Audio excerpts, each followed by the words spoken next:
کتاب صحیح بخاری ایشون در همون چاپ یک جلدیش در صفحه 1040 ماجراهای اختلاف حضرت صدیقه طاهره سلام الله علیها را با ابوبکر و عمر مطرح کرده. میگه خب وقتی که رسول خدا صلی الله علیه و آله و سلم از دنیا رفت، حضرت زهرا سلام الله علیها تنها دختر پیغمبر اومد ارثش را مطالبه کرد.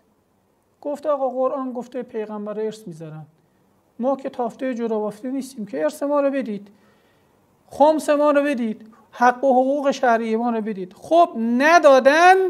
حضرت زهرا سلام الله علیها فوجدت فاطمه تو علی ابی بکر. فوجدت یعنی فغضبت، جاهای دیگه اومده. به شدت حضرت زهرا غضبناک شد، با ابوبکر قهر کرد و با او هیچ سخنی نگفت تا اینکه ایشان به شهادت رسید. بعد میگه که فلما توفیت، وقتی حضرت صدیقه طاهره به شهادت رسید، به وفات رسید، دفنها زوجها علی لیلا.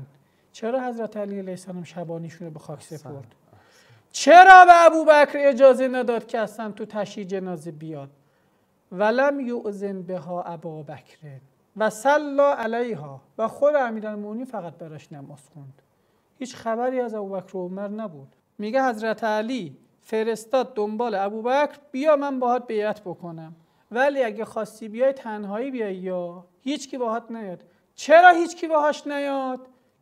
چون حضرت علی علیه السلام از محضر عمر، از چهره عمر، از وجود عمر متنفر بود. آقا حرف ما نیست، حرف صحیح بخاری، کراهتن لمحضر عمر.